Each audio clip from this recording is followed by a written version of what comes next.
All right, we are going to be in 1 Kings, starting in chapter 9.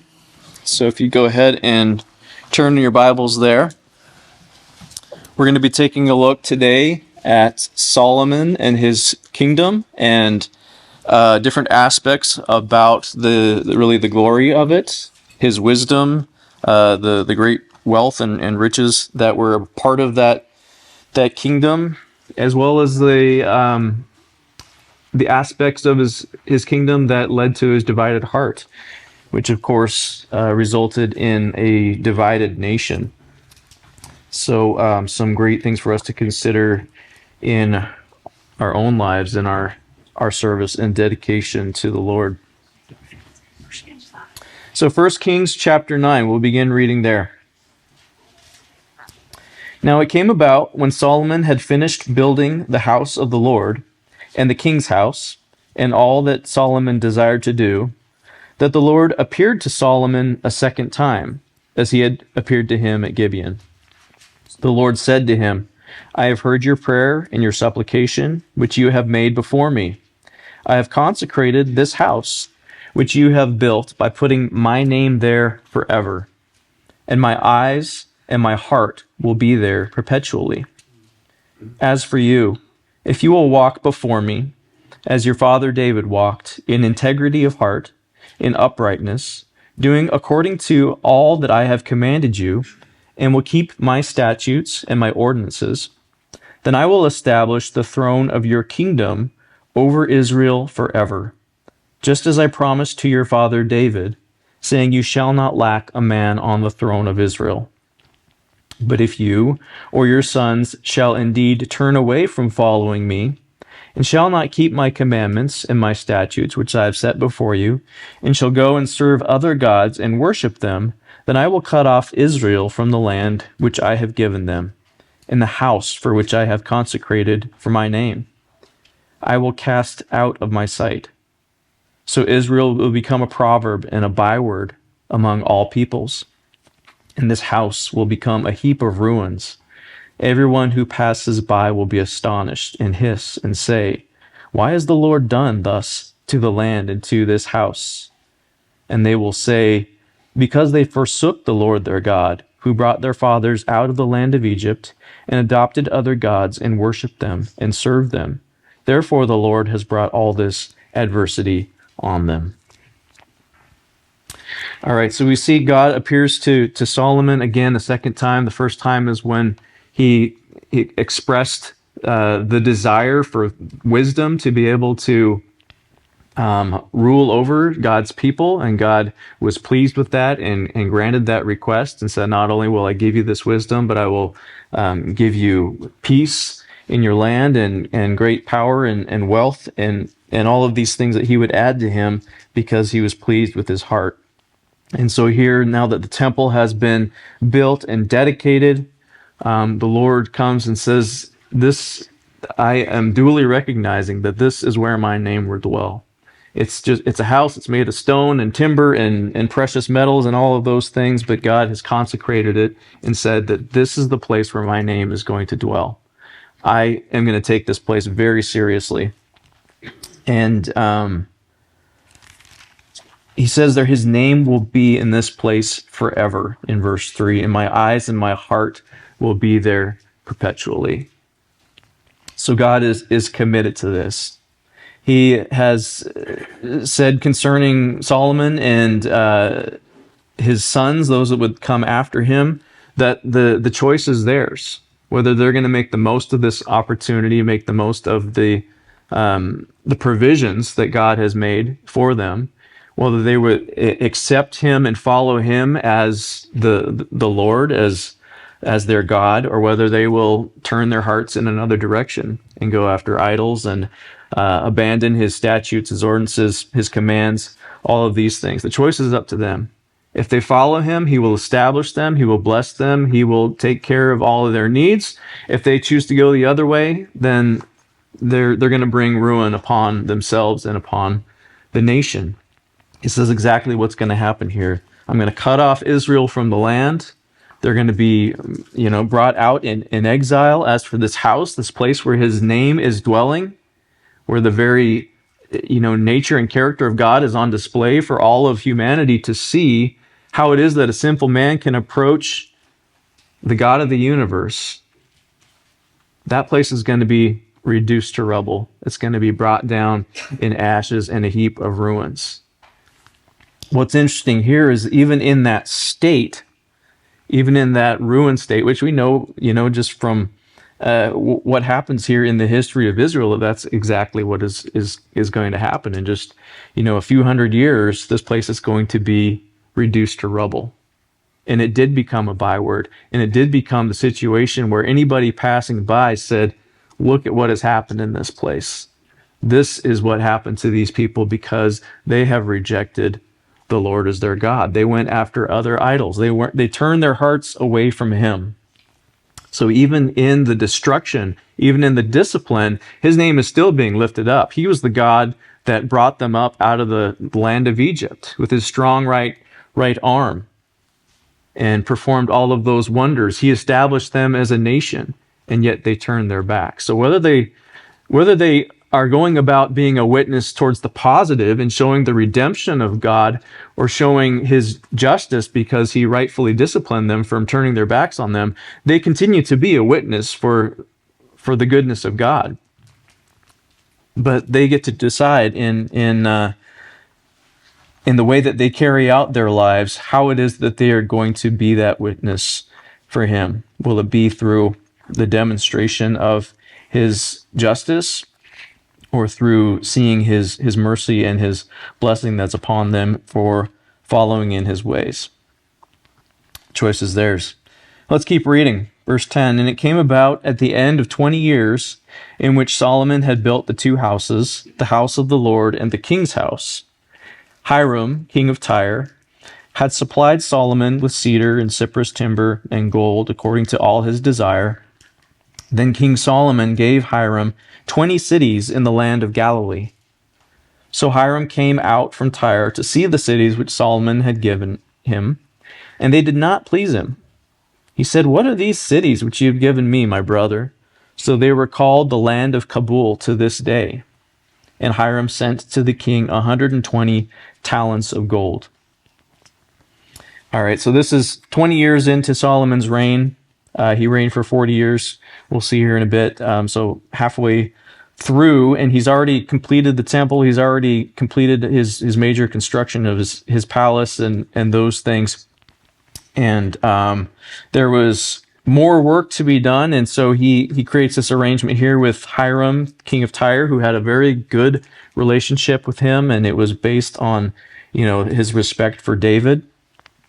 And these cities, these 20 cities that he gives to Hiram, apparently were not very good. They were definitely not to his liking. He calls them Kabul, which is worthless. Those are good for nothing cities, and he still, honors their arrangement, honors and respects Solomon, and gives him 120 talents of gold, which from today's, price of gold per ounce, that comes to about $461 million. So pretty close to $500 million that he's given to Solomon in this exchange.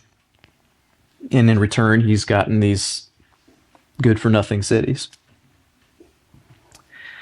Now this is the account of the forced labor which King Solomon levied to build the house of the Lord, his own house, the Millo, the wall of Jerusalem, Hazor, Megiddo, and Gezer.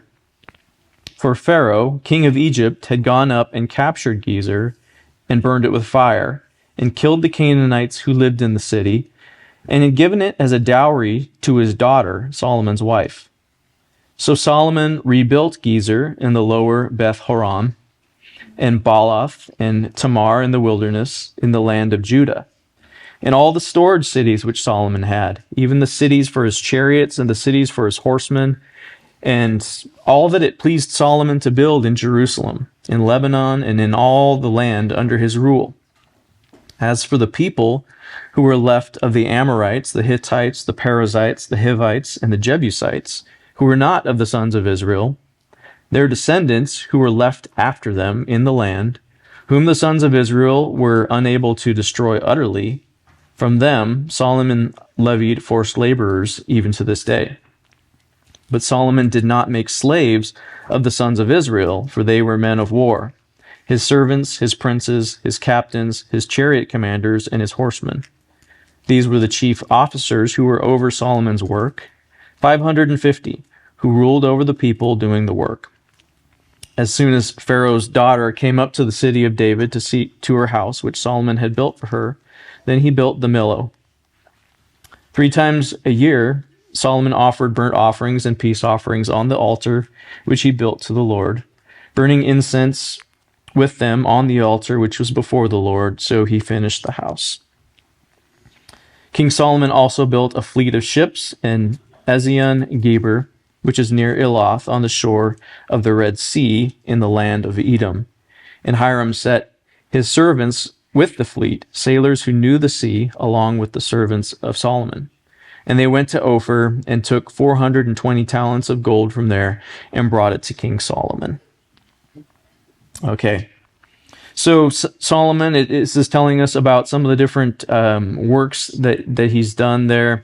In the city of Jerusalem itself, of course, the temple and his palace and those things, the wall of Jerusalem, the Millo, which is like describing a big, a plain or something that's been flattened out, filled in the terrain there to make a, like a kind of a what's the word I'm thinking of? I don't know, a flat place. There's a better word for it, but yeah, plateau. Yeah, he's flattened that out so that he can, have a surface there and build off of that, make more use of the land. But these major construction projects that he's undertaken there, it tells us about the forced labor that he had, and we saw, of course, in the building of the temple and the palace, how he conscripted different people within Israel, and they worked in different shifts, 3 months at a time, and were part of that labor. Of course, the taxes and the forced labor that they were involved in there was wearing on the people, and we'll see that coming into play in the future here. And of course, he has the people not of the sons of Israel that he also forced into labor here, and had them building these different projects. Talks about the grain storage cities, the cities for his chariots. He had quite the infrastructure there for communication, for being able to transport things throughout the land, for security, for just preparedness and readiness. He really displayed a lot of wisdom in building up the land and creating those places of defense and provision for the people. And he really undertook to take care of these major projects. In addition to that, he had this navy, this armada that would go out. There was a lot of trade that they were doing all around the world. He went with Hiram and his men, rather, the sailors, that this was their gig. They knew exactly what they were doing, and they went with Solomon's men. And it'll tell us a little bit more about their circuit that they would go and the things that they would bring back here in the next chapter. But here it refers to the gold of Ophir, which was reputed to be, extremely good, high quality gold. And they come back with 420 talents, which is about $1.6 billion of gold on this particular venture. And, God is really establishing his rule in all of these different civic aspects. Chapter 10. Now when the queen of Sheba heard about the fame of Solomon concerning the name of the Lord, she came to test him with difficult questions. So she came to Jerusalem with a very large retinue, with camels carrying spices and very much gold and precious stones. When she came to Solomon, she spoke with him about all that was in her heart. Solomon answered all her questions. Nothing was hidden from the king which he did not explain to her. When the king Queen of Sheba perceived all the wisdom of Solomon, the house that he had built, the food of his table, the seating of his servants, the attendance of his waiters and their attire, his cupbearers, and his stairway by which he went up to the house of the Lord, there was no more spirit in her. And then she said to the king, "It was a true report which I heard in my own land about your words and your wisdom. Nevertheless, I did not believe the reports until I came and my eyes had seen it. And behold, the half was not told me. You exceed in wisdom and prosperity, the report which I heard. How blessed are your men, how blessed are these your servants, who stand before you continually and hear your wisdom. Blessed be the Lord your God, who delighted in you to set you on the throne of Israel, because the Lord loved Israel forever. Therefore he made you king, to do justice and righteousness." She gave the king 120 talents of gold and very great amount of spices and precious stones. Never again did such an abundance of spices come in as to that which the queen of Sheba gave to King Solomon. Also the ships of Hiram, which brought gold from Ophir, brought in from Ophir a very great number of almug trees and precious stones. The king made of the almug trees supports for the house of the Lord and for the king's house, also lyres and harps for the singers, since such almug trees have not come in again, nor have they been seen to this day. King Solomon gave to the queen of Sheba all her desire which she requested, besides what he gave her according to his royal bounty. Then she turned and went to her own land together with her servants. Okay, so we have this instance of the queen of Sheba coming to visit Solomon. She's heard about his fame and his glory. She's most likely from southern Arabia, and she comes with this, massive entourage of people. It tells about all of the spices and gold and things that she's brought. So, again, 120 talents. This is about $500 million worth of gold that she's carrying with her in this caravan. So you can just imagine what this must be. Again, it's not the queen and 5 or 6 of her people that are coming for a visit. You're talking hundreds, thousands of people that are attending the queen and providing defense and everything else that would be a part of this. I'm sure it was an extended stay where she enjoyed the hospitality of Solomon and his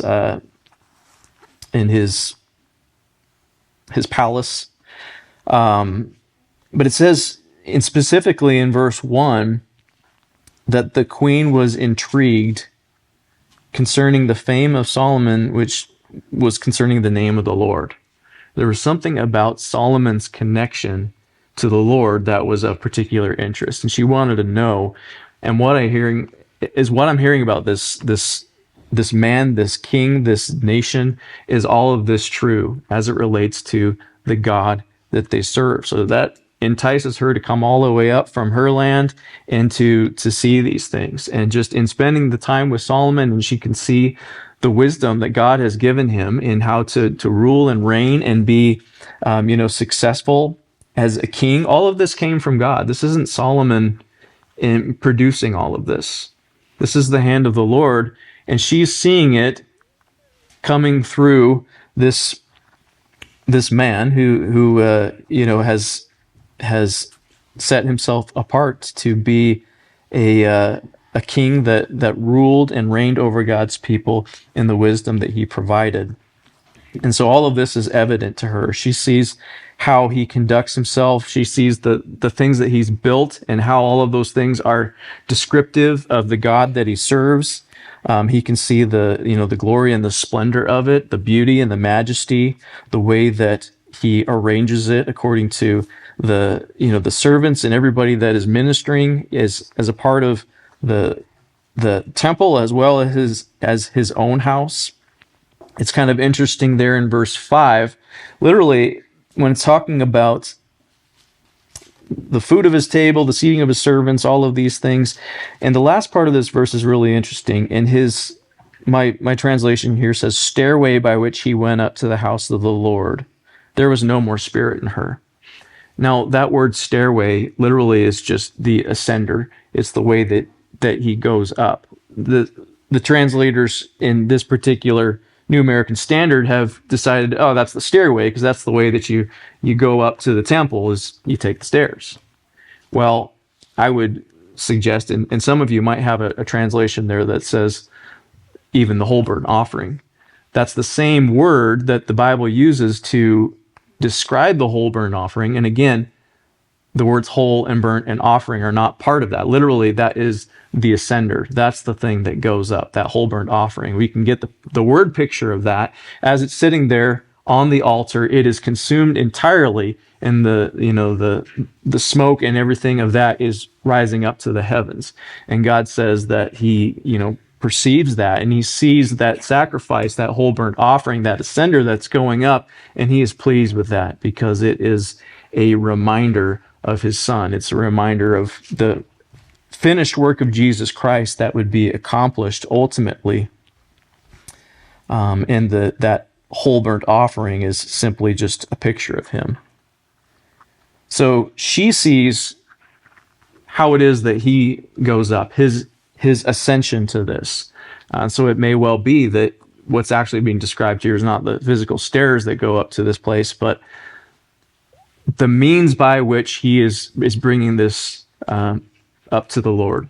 That ascension is through the sacrifice.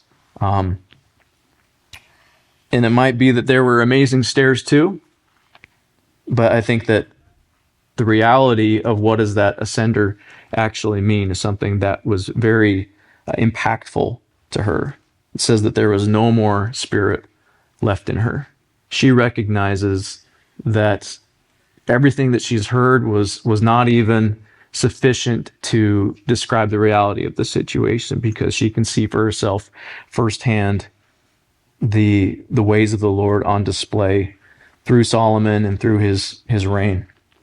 And so she's absolutely floored by this, and it has a tremendous impact on her.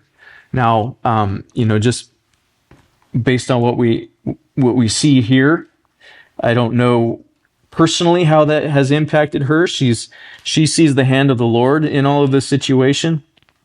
Jesus did refer to this queen and say that it's going to be more tolerable for her in the day of judgment, because she saw these things and she recognized the Lord in it.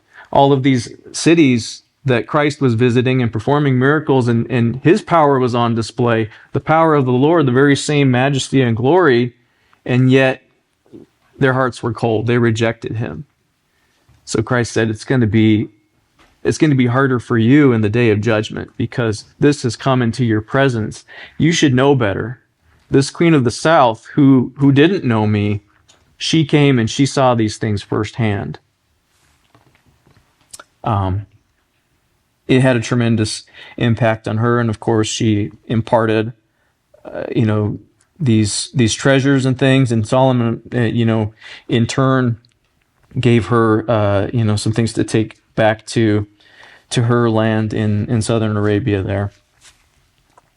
So it just goes to show that God's work through the nation, and specifically through Solomon, was something that the whole world was watching. They knew about these things. The name of the Lord was being exalted. The name of the Lord was being proclaimed through this king and in his kingdom. Let's keep reading here in chapter 10 concerning his tremendous wealth. Now the weight of gold which came into Solomon in 1 year was 666 talents of gold. That's about $2.6 billion of gold, which I would take to be an annual, income, as opposed to a one time, just based on his his trade and other things that he had going. But that's a lot that's coming in. Besides that, from the traders and the wares of the merchants and all the kings of the Arabs and the governors of the country. So King Solomon made 200 large shields of beaten gold, using 600 shekels of gold on each large shield. So each of these larger shields, there's 200 of them. They have about 15 pounds of beaten gold. So the hammered out that 15 pounds over, whatever frame he had of these gold shields. So each of those shields had about $750,000 worth of gold in them. There's 200. And then he made 300 shields of beaten gold using 3 minas of gold on each shield. And the king put them in the house of the forest of Lebanon. So these are slightly smaller shields. They have about 5 pounds of gold. And so that would be about $250,000 worth of gold on each of these decorative shields. Now, these shields are not intended to be used for battle. They don't have a real functional purpose. This is just decoration for the house of the forest of Lebanon, which apparently was, some sort of an armory or something to that effect. But I mean, this is just decoration. He's got all this gold and he uses it for everything. You wouldn't use gold in a shield. It's a soft metal. It doesn't have the right properties for being used for the purpose of that thing. So you're taking something that's entire design is to take a beating and to provide defense and all of that, and he makes it out of a soft and malleable material that's going to have nothing to do with the intended purpose of that object. But that's the situation that he's in with all of this gold coming in. He can use it in such a way. Moreover, the king made a great throne of ivory and overlaid it with refined gold. There were 6 steps to the throne and a round top to the throne at its rear, and arms on each side of the seat, and 2 lions standing beside the arms. 12 lions were standing there on the 6 steps, on the one side and on the other. Nothing like it was made for any other kingdom. I've seen some examples of ivory chairs and thrones. When Eli and I were in India last summer, we visited a museum there, and they had some of these ivory thrones, ivory chairs that the kings in India had used, and they were pretty amazing just to see the intricate detail that went into designing those things, and to think that those are formed of ivory. That's a tusk of an elephant, and how did they get a whole chair out of that thing? And not to mention all of the very precise detail that went into them. I can't imagine the pressure that would be on the person carving those things. And you kind of got one shot with that to make it what you want it to be. And his was unlike anything else that had ever been built. All King Solomon's drinking vessels were of gold, and all the vessels of the house of the forest of Lebanon were of pure gold. None was of silver. It was not considered valuable in the days of Solomon. For the king had at sea the ships of Tarshish with the ships of Hiram. Once every 3 years the ships of Tarshish came, bringing gold and silver, ivory and apes and peacocks. So Solomon became greater than all the kings of the earth in riches and in wisdom. So he talks about the trade of his ships. It would take a 3-year circuit for them to go on the routes that they would visit these different places, wherever it was that they were conducting trade and getting these things and bringing it back. It's been, suggested were different places that they were likely sailing to. Of course, the Orient and India and different places where they could get these spices and different things is a definite possibility. Some have even suggested that Solomon had trade routes that actually went to the Americas. I see no reason to think otherwise. He certainly had the capability and the means by which to do that, and the wisdom, and I think he probably had a lot of things figured out. Anyway, there was a lot going on with the establishment of the nation. It says that silver was not considered valuable in the days of Solomon. So you take something that is normally considered of great worth, and because of the extent of the riches that are a part of his nation, it's considered common. It's really not of value at all. Verse 24, all the earth was seeking the presence of Solomon to hear his wisdom, which God had put in his heart. They brought every man his gift, articles of silver and gold, garments, weapons, spices, horses and mules, so much year by year. Now Solomon gathered chariots and horsemen, and he had 1,400 chariots and 12,000 horsemen, and he stationed them in the chariot cities and with the king in Jerusalem. The king made silver as common as stones in Jerusalem, and he made cedars as plentiful as sycamore trees that are in the lowland. Also, Solomon's import of horses was from Egypt and Kue, and the king's merchants procured them from Kue for a price. A chariot was imported from Egypt for 600 shekels of silver, and a horse for 150. And by the same means, they exported them to all the kings of the Hittites and to the kings of the Arameans. Okay, so we once again see the wisdom on display that that people have are paying very close attention to Solomon, and they want to know, they want to hear from him. He has quite the platform, really, for the whole world.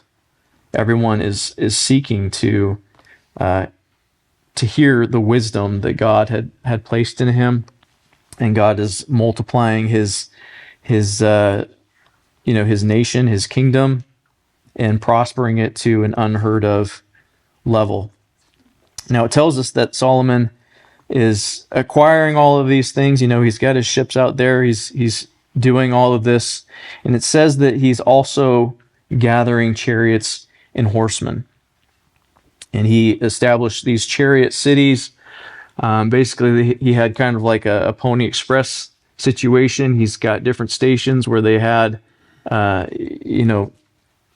stables and places for fresh riders, so they could, travel through the land, exchange horses, and communicate. They could, of course, transport things. It would be very key for defense, that kind of thing. But he established those, kind of military situations. It also tells us that he was in the import and export business with horses and chariots coming from Egypt. Egypt was apparently a place that was well known for their manufacture and their raising of these horses that would be used for battle. And Solomon had, of course, connections with Egypt, with his wife being the daughter of Pharaoh there, and being a nation that is right next door to Egypt. Really, he was conducting trade and going back to do that.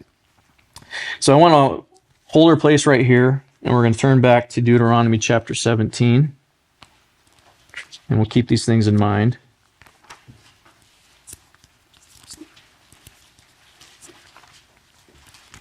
This is, of course, Moses writing to the children of Israel as they're preparing to enter into the promised land that he's about to give to them.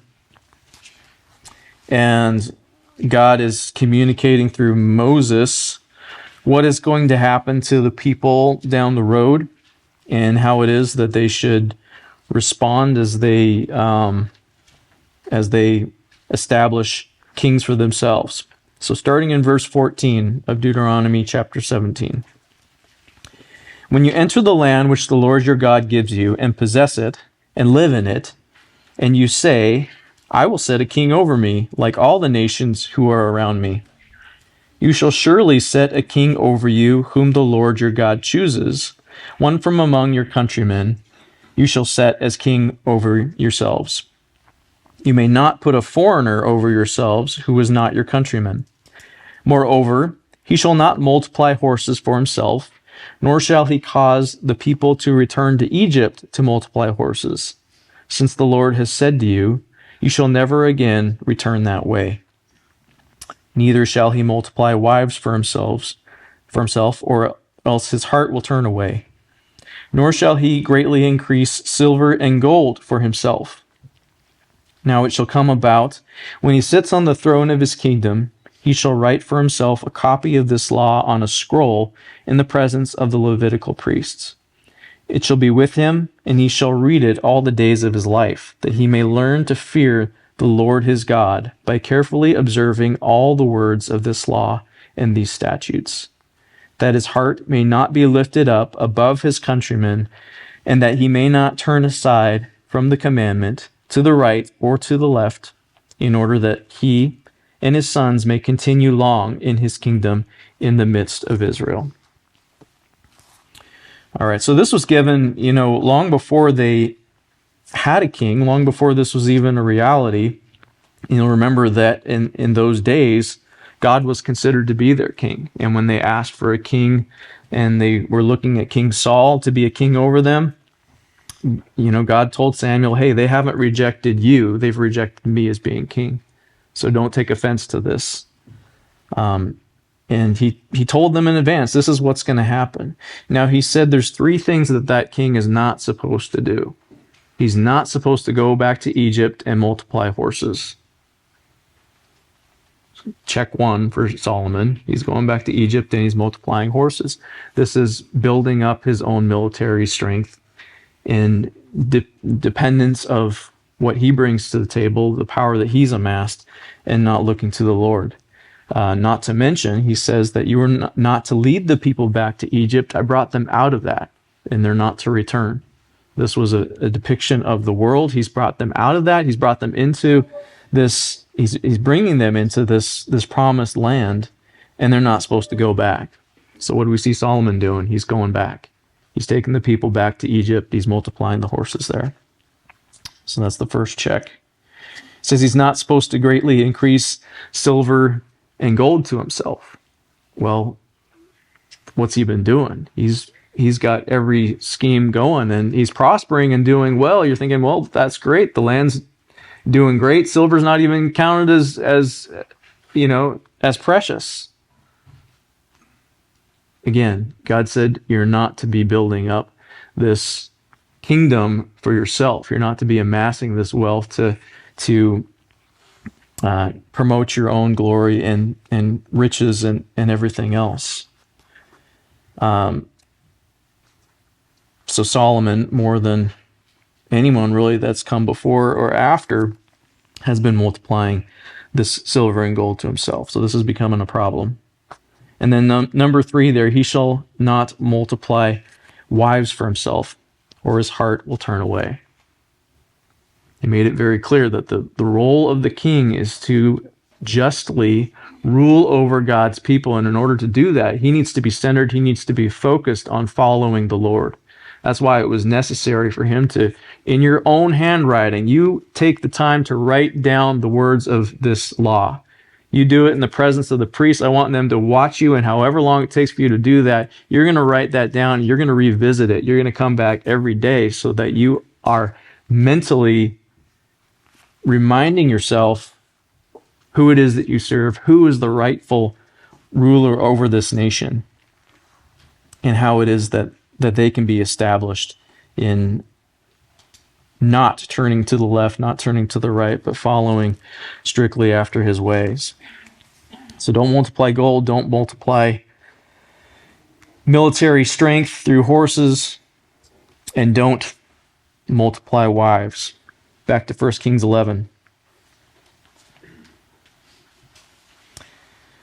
Now King Solomon loved many foreign women, along with the daughter of Pharaoh, Moabite, Ammonite, Edomite, Sidonian, and Hittite women, from the nations concerning which the Lord has said to the sons of Israel, you shall not associate with them, neither shall they associate with you, for they will surely turn your heart away after their gods. Solomon had held fast to these in love. He had 700 wives, princesses, and 300 concubines, and his wives turned his heart away.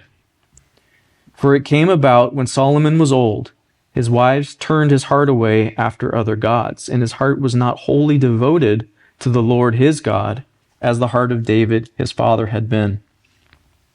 For Solomon went after Ashtoreth, the goddess of the Sidonians, and after Milcom, the detestable idol of the Ammonites. Solomon did what was evil in the sight of the Lord, and did not follow the Lord fully, as David his father had done. Then Solomon built a high place for Chemosh, the detestable idol of Moab, on the mountain which is east of Jerusalem, and for Molech, the detestable idol of the sons of Ammon. Thus also he did for all of his foreign wives who burned incense and sacrificed to their gods. So the warning was clear that Moses gave for the king not to do these things. He says, don't go and multiply wives, because what's going to happen? They're going to turn your heart away from the Lord. And that's exactly what happened to Solomon. It says that he loved these foreign women. Of course, he has 700 wives and 300 concubines. He obviously has an issue in his heart, and he is going with great gusto in that direction. It says that it resulted in him having really a mixed devotion. It says that his heart was not fully devoted to the Lord his God, as his father David was. And we know David wasn't a perfect man, and he had his issues, and they were very well enumerated for us in the scriptures. We could see those things. But it does say that he was a man after God's own heart, and even with all of his faults and all of his failings, he continued to be devoted to the Lord. Solomon, it says, was not wholly devoted in that way. He's starting to embrace these other things. So it's not that he completely rejected the Lord and said, no, I'm not going to follow you. I'm not going to serve you. I'm going to do these things. He's bringing in all of these other influences that are dividing his affection, that are dividing his attention. And he is not wholly devoted to God. So this syncretistic situation that he's bringing in, and I suppose he probably justified it to himself that, this is now my wife, I have to take care of her, and she's from this land, and I don't know how much they were haranguing him and saying, hey, we had these gods back home, and I really want to keep doing this, and this is really important to me, and if you really loved me, you would do this. What's the harm in building a little shrine? You don't even have to worship there, but this is for me, this is for my other people here that are involved in these things. However it is that he's done this. And it was more than just, okay, I'll let you build that over on the side of the hill over there. It's not going to be in Jerusalem. We'll let you do it on the Mount of Olives over here in the east. It wasn't even that, which would be wrong, absolutely, for him to do so. These were detestable idols, and God told him under no uncertain terms that they were to avoid this completely. And he says, don't mix up with the women of this land. How many times have we seen through the history of Israel that this has led to the downfall of the people? You have Balaam. He can't curse the people for all he's worth, but what does he do? He says, you want these people, you want God to curse them, here's what you do. You just get a bunch of these Moabite women, have them come over, and it'll take care of it. And absolutely it did. The same thing happens here. His heart is divided. He not only permits these things, but he participates in them. He starts to dabble. He starts to serve these other gods. And, without belaboring the details of it, the practices involved in this, these different gods, there's a reason that they're called the detestable idols. And the practices, the things that they did in serving these gods was absolutely abhorrent. Of course, it was every form of debauchery. I won't go into any of the details involved in that, but whatever's the worst things you can think of is par for the course for the type of worship that this is considered as honorable and holy to these gods that he's bringing in and he himself is serving. Child sacrifice was a part of the service that they would render to these idols. Molech himself was a god that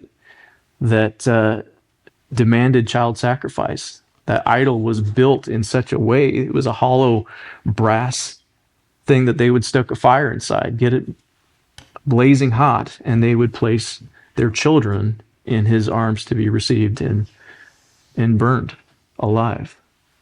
This is a horrible, detestable practice that he is bringing in and introducing and even participating with these people. And this is going to have its consequences. This divided heart is going to lead to the kingdom being divided. Verse 9, now the Lord was angry with Solomon because his heart was turned away from the Lord, the God of Israel, who had appeared to him twice, and had commanded him concerning this thing, that he should not go after other gods. But he did not observe what the Lord had commanded. So the Lord said to Solomon, because you have done this, and you have not kept my covenant and my statutes, which I have commanded you, I will surely tear the kingdom from you, and will give it to your servant. Nevertheless, I will not do it in your days, for the sake of your father David, but I will tear it out of the hand of your son. However, I will not tear away all the kingdom, but I will give you one tribe for your son, for the sake of my servant David, and for the sake of Jerusalem, which I have chosen. So even in his rejection, because of Solomon's heart turning away from the Lord and serving these other idols, he says, I'm going to take the kingdom away. For the sake of your father, I'm not going to do it in your time, but it's going to happen during the time of your son, and he's going to keep one, it says one tribe here. This is going to include actually the tribe of Judah and the tribe of Benjamin. So whether it's referring to the one as being the tribe of Benjamin and then the tribe of Judah, which they were from, the kings of Judah, of course, would continue on, but the rest are going to go to the other rival that he's going to raise up against them. So verse 14 said that the Lord raised up an adversary to Solomon, Hadad the Edomite. He was of the royal line in Edom. For it came about when David was in Edom, and Joab, the commander of the army, had gone up to bury the slain, and had struck down every male in Edom. For Joab and all Israel stayed there 6 months until they cut off every male in Edom. That Hadad fled to Egypt and he and certain Edomites from his father's servants with him, while Hadad was a young boy. They arose from Midian and came to Paran. And they took men with them from Paran and came to Egypt, to Pharaoh, king of Egypt, who gave him a house and assigned him food and gave him land. Now Hadad was found great favor before Pharaoh, so that he gave him in marriage the sister of his own wife, the sister of Taphanes, the queen. The sister of Taphanes bore his son Genubath, whom Taphanes weaned in Pharaoh's house. And Genubath was in Pharaoh's house among the sons of Pharaoh. But when Hadad heard in Egypt that David slept with his fathers, and that Joab, the commander of the army, was dead, Hadad said to Pharaoh, Send me away, that I may go to my own country. Then Pharaoh said to him, What have you lacked with me? And behold, you are seeking to go to your own country. And he answered, Nothing. Nevertheless, you must surely let me go. God also raised up another adversary to him, Rezin, the king of Eliada, who fled from his lord, Hadadezer, the king of Zobah. And he gathered men to himself and became leader of a marauding band. After David slew them of Zobah, and they went to Damascus and stayed there and reigned in Damascus. So he was an adversary to Israel all the days of Solomon, along with the evil that Hadad did, and he abhorred Israel and reigned over Aram. Then Jeroboam, the son of Nebat, the Ephraimite of Zeradah, Solomon's servant, whose mother's name was Zeruah, a widow who also rebelled against the king. Now this was the reason why he rebelled against the king. Solomon built the Milo and closed up the breach of the city of his father David. Now the man Jeroboam was a valiant warrior, and when Solomon saw that the young man was industrious, he appointed him over all the forced labor of the house of Joseph. It came about at that time when Jeroboam went out of Jerusalem that the prophet Ahijah, the Shilonite, found him on the road. Now Ahijah had clothed himself with a new cloak, and both of them were alone in the field. Then Ahijah took hold of the new cloak which was on him and tore it to 12 pieces. He said to Jeroboam, "Take for yourself 10 pieces, for thus says the Lord, the God of Israel, Behold, I will tear the kingdom out of the hand of Solomon and give you 10 tribes. But he will have 1 tribe for the sake of my servant David and for the sake of Jerusalem, the city which I have chosen from all the tribes of Israel. Because they have forsaken me, and they have worshipped Ashtoreth, the goddess of the Sidonians, Chemosh, the god of Moab, and Milcom, the god of the sons of Ammon, and they have not walked in my ways, doing what is right in my sight, observing my statutes and my ordinances, as his father David did. Nevertheless, I will not take the whole kingdom out of his hand, but I will make him ruler all the days of his life, for the sake of my servant David, whom I chose, who observed my commandments and my statutes. But I will take the kingdom from his son's hand and give it to you, even 10 tribes. But to his son I will give 1 tribe, that my servant David may have a lamp always before me in Jerusalem, the city where I have chosen for myself to put my name. I will take you, and you shall reign over whatever you desire, and you shall be king over Israel. Then it will be that if you listen to all that I command you and walk in my ways and do what is right in my sight, observing my statutes and my commandments, as my servant David did, then I will be with you and build you an enduring house as I built for David, and I will give Israel to you. Thus I will afflict the descendants of David for this, but not always." Solomon sought therefore to put Jeroboam to death, but Jeroboam arose and fled to Egypt, to Shishak, king of Egypt, and he was in Egypt until the death of Solomon. All right, so God is setting the scene for the downfall of the nation. He's rising up opponents from different nations, and these other kings are going to become, very problematic for Israel.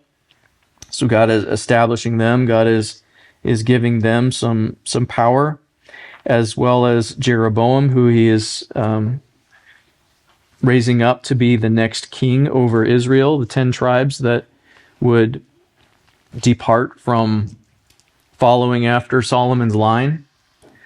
There's a few interesting things here that are worth noting. It says when Ahijah, the prophet, comes and he's talking to Jeroboam here, he tears up this cloak. The word there for cloak is a shalomah, which sounds a lot like Solomon. It's the same word. It's coming from the same thing. He's tearing up this new cloak. He's tearing up Solomon into 12 pieces and says, "You're going to have 10 of those." And the reason why is because Solomon has forsaken, but what has that resulted in?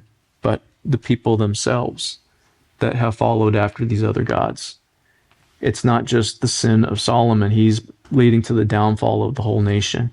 It says that they have gone right along with him into these things, which is why it was so important for the king to establish his reign under the following of the Lord's commands and his ways and avoiding this sin. So this is what we're going to see in the kings going forward.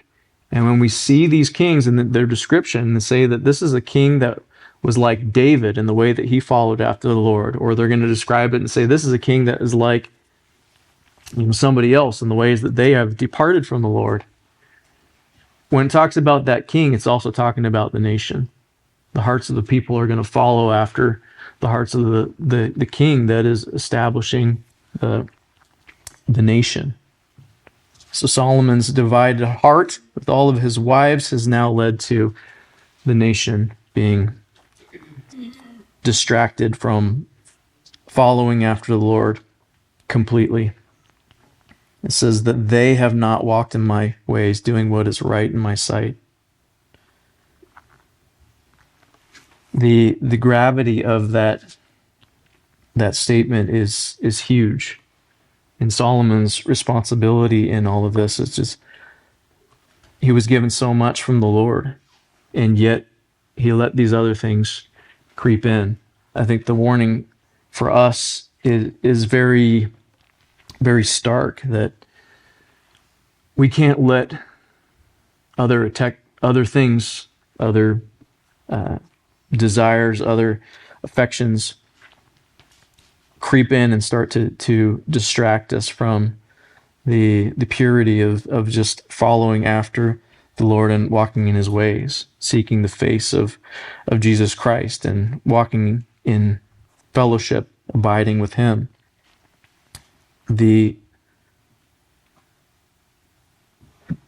opportunity of these things is very insidious. It looks like something that is fine. What am I doing? I'm just building up my wealth. I've got a strong 401k, whatever's happened in the last week with all of the fluctuations of the market and whatever our attitudes are towards that.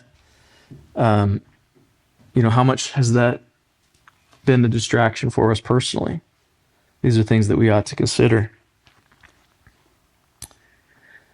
In what ways are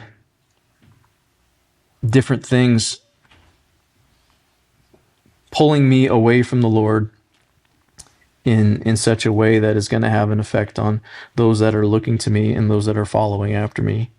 And as a father, I need to be extra careful about what example am I setting? What example are those that are following after me, those that are looking to me, going to see? And what are they going to be led into because of my lack of being careful in this regard?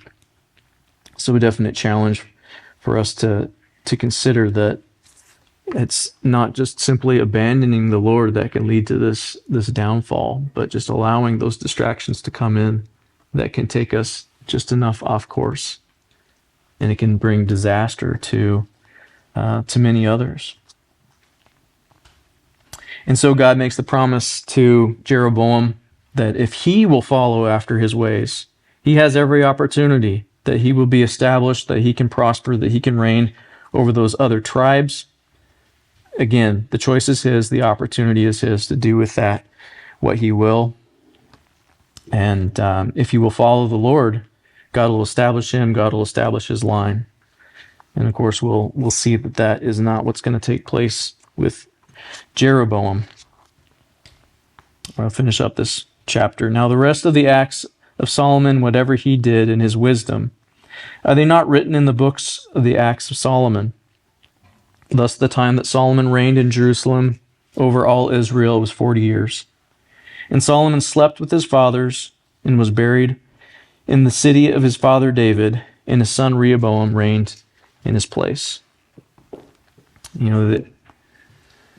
There was so much potential, so much opportunity for him to be able to end well, to be able to usher in that following generation of his son and that line that would continue to prosper. God said the opportunity is yours. But his divided heart led to the downfall of the nation, and it's going to really start crumbling from this point.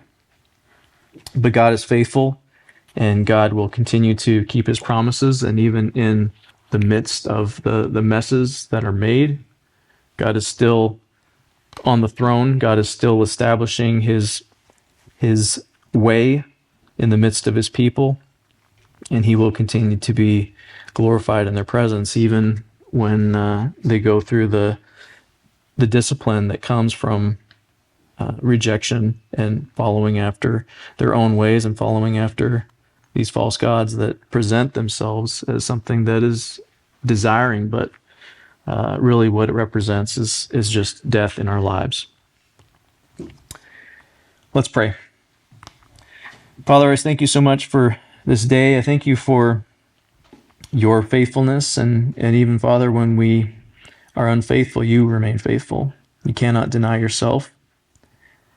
I pray, Father, that we would just recognize where we are getting pulled away, where the attractions of the world are calling to us, and pray that we would recognize that so that we can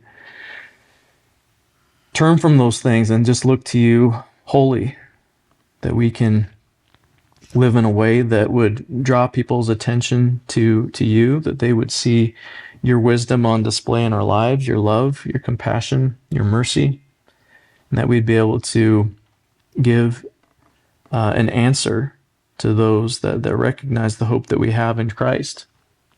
And we would be lights in this world. That's what you have called us to do. That's why you have left us with a purpose.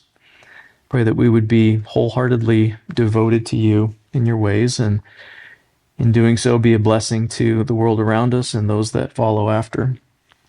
In Christ's name, amen.